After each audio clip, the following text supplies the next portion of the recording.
श्री सद्गुरु महाराज की जय।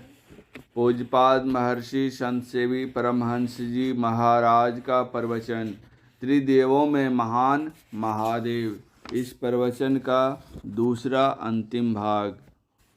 बिंदु को पकड़ो, नाद मिलेगा। पहले बिंदु को पकड़ो, तब नाद तुमसे पकड़ा जाएगा। जब तक बिंदु को नहीं पकड़ोगे, नाद तुमसे पकड़ा नहीं जाएगा। वह नाद क्या है, इसी विषय का स्पष्टीकरण संत तुलसी साहब ने इस भांति किया है। कुदरती काबे की तू मेहराब में सुन गौर से, है आ रही धुर से सदा तेरे बुलाने के लिए। क्यों भटकता फिर रहा तू ए तलाशे यार में, रास्ता सहरग में है दिलवर पर जाने के लिए।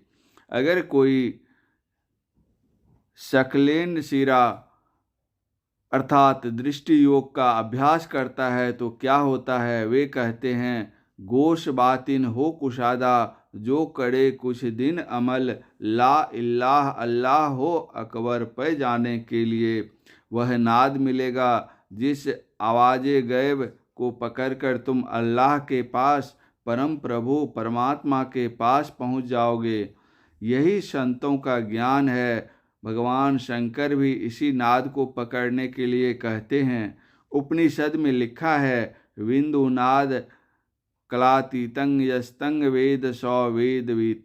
जो बिंदु और नाद को जानता है, वास्तव में वही वेदज्ञ है। सभी संत बिंदु और नाद को पकड़ते हुए परम प्रभु परमात्मा तक जाने का रास्ता बतलाते हैं। इसके लिए घरवार परिवार रोजगार छोड़ने के लिए नहीं कहते हैं। घरवार परिवार रोजगार में रहिए, सच्ची कमाई कीजिए, अपना जीवन यापन कीजिए, परिवार का भरण पोषण कीजिए और जहाँ तक बन पड़े दूसरे का उपकार भी कीजिए। अपने जीवन को पवित्र बनाइए। गुरु नानक देव जी ने कहा है, सूचे भारे साचु समावय, बिरले सूचाचारी, तंतय कऊ परम तंतु मिलाया, नानक शरणी तुम्हारी। पवित्र बर्तन में सत्य अटता है। हम लोग सुल्तानगंज गंगा जल लाने के लिए जाते हैं तो किस तरह के बर्तन में गंगा जल लाकर यहाँ बाबा को चढ़ाते हैं। बर्तन को साफ करके धो करके पवित्र कर लेते हैं, तब पवित्र बर्तन में पवित्र जल लेते हैं और भगवान शंकर को चढ़ाते हैं। तब हम सोचें, जो परम प्रभु परमात्मा परम पवित्र हैं, उनके पाने के लिए हमारा हृदय कैसा होना चाहिए। जब तक हमारा हृदय परम पवित्र नहीं होगा, हम प्रभु को प्राप्त नहीं कर सकते हैं। कोयला खान में मजदूरगण काम करते हैं और बाबू भी। मजदूर जो खान में कोयला निकालता है, उसको ज़मीन पर कहिए बैठने के लिए या कोयला पर कहिए बैठने के लिए, जहाँ कहिए वह मज़े में बैठ जाएगा। पर उसी कोलियरी के ऑफिस में जो बाबू रहते हैं, उनका कपड़ा साफ है, वे कोयला पर नहीं बैठेंगे। उनके लिए साफ स्थान चाहिए। जब बाबू के लिए साफ स्थान चाहिए, तब जो सबके बाबा हैं, पिता हैं, वे कैसे गंदे हृदय में वास करेंगे। इसीलिए खान पान को प्रथम सम्हारो, तब रस रस अवगुण सब मारो। तथा जैसा खाए अन्न वैसा हो मन, जैसा अन्न जल खाइए वैसा ही मन होए। जैसा पानी पीजिए वैसी वाणी होए, जैसा आहार वैसी डकार। यह कहावत प्रसिद्ध है। पितामह की छाती में अर्जुन ने इतने वान मारे कि वे गिर गए और वान ही सैया बन गई। कौरव और पांडव दल के लोग प्रतिदिन उनके दर्शन के लिए, उनसे बातचीत करने के लिए जाते थे। एक दिन का प्रसंग है कि पांचों भाई पांडव द्रौपदी के साथ उनके दर्शनार्थ गए।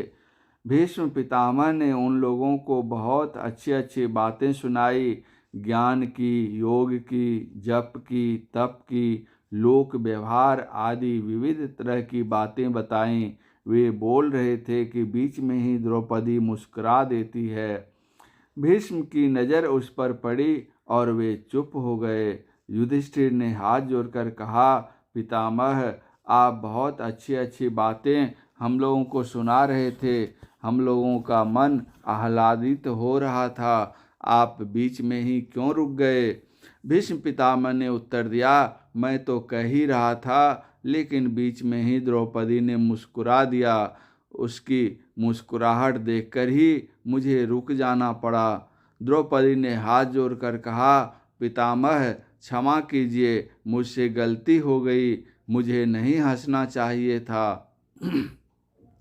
भीष्म पितामह ने कहा, बेटी, जो संभ्रांत परिवार की महिला होती है वह अचानक अनावश्यक हंसती नहीं है। उसके हंसने में कोई राज होता है। तुम प्रतिष्ठित परिवार की बेटी और बहू हो, तुम विदुषी हो, देव गंधर्व के समान तुम्हारे 5 पति हैं और तुम पतिव्रता नारी हो।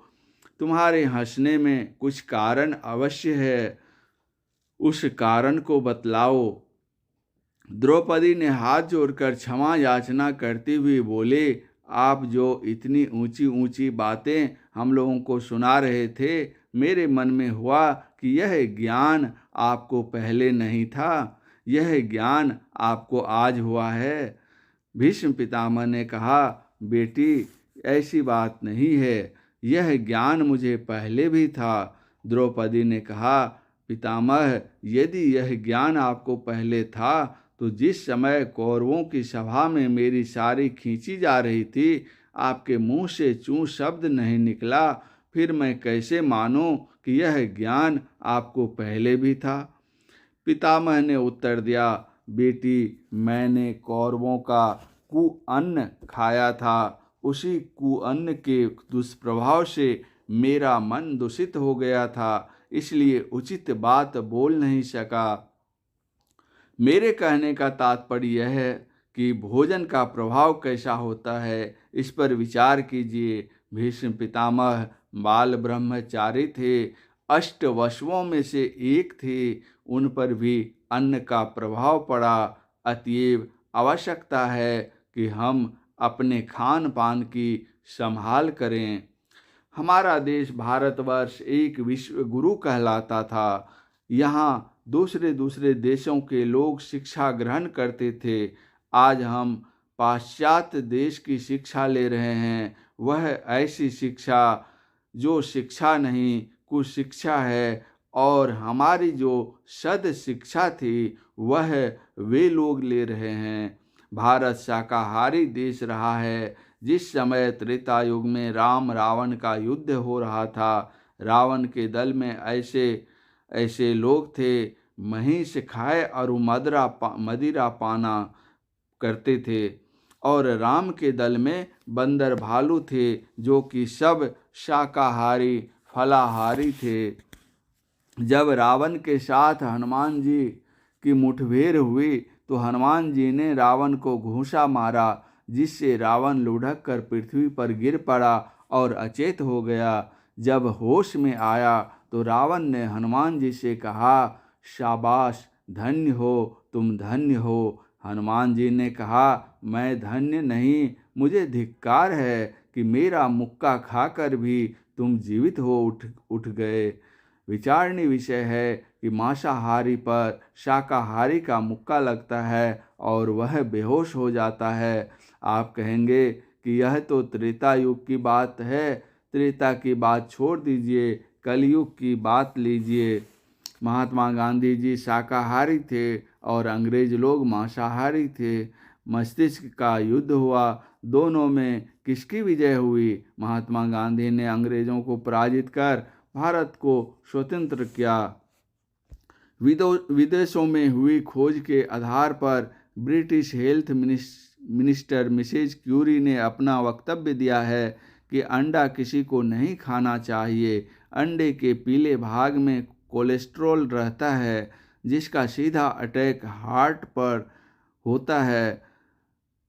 बच्चे को अंडा खिलाने से उसे खाज खुजली दिनाई आदि चर्म रोग होते हैं। मुर्गी पालन करने वाले मुर्गी की सुरक्षा के लिए डीडीटी छिड़कते हैं। वह डीडीटी मुर्गी के अन्न में भी जाता है। मुर्गी जब उसको खाती है और अंडा देती है तो उस अंडे में डीडीटी चला जाता है। ऐसा प्रत्येक अंडे में 15,000 छिद्र होते हैं।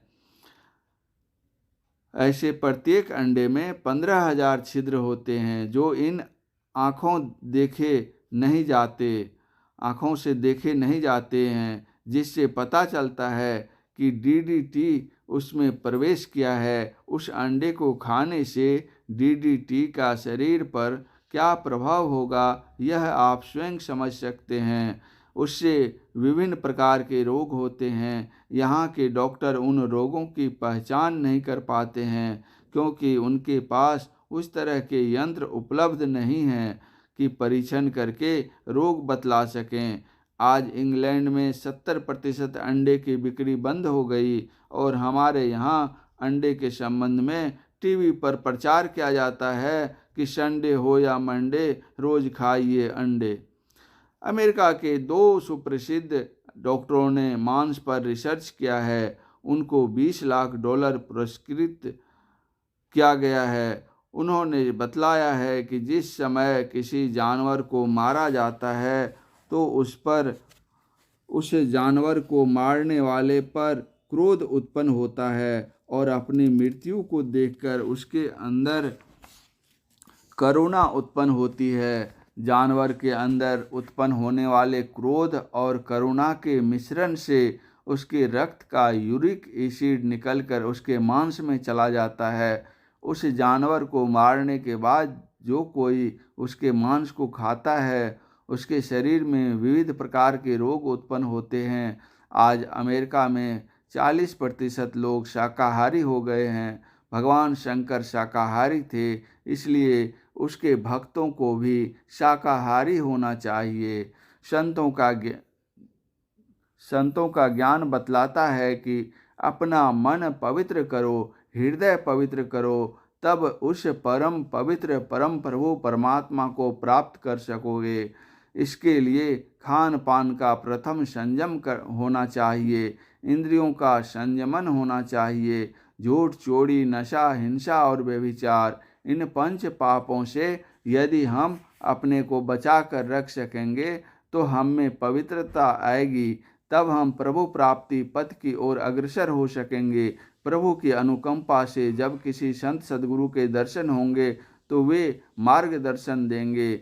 हम उस मार्ग पर चलने लगेंगे तो चलते चलते एक न एक दिन उस प्रभु को पाकर अपना परम कल्याण बना सकेंगे। यही भगवान शंकर का उपदेश आप लोगों के सामने सार रूप में रखा। आप लोग बहुत शांत भाव से बैठे रहे। आप लोगों को बहुत बहुत धन्यवाद है। इस सत्संग का आयोजन जिन सज्जनों ने किया है उन्हें भी बहुत बहुत धन्यवाद देता हूँ। परम प्रभु परमात्मा से मैं सबके लिए मंगल कामना करता हूँ। महर्षि संत सेवी परमहंस जी महाराज का यह प्रवचन दिनांक 23/10/1999 ईस्वी को महादेव मंदिर देवघर में रात्रिकालीन सत्संग के शुभ अवसर पर हुआ था। श्री सद्गुरु महाराज की जय।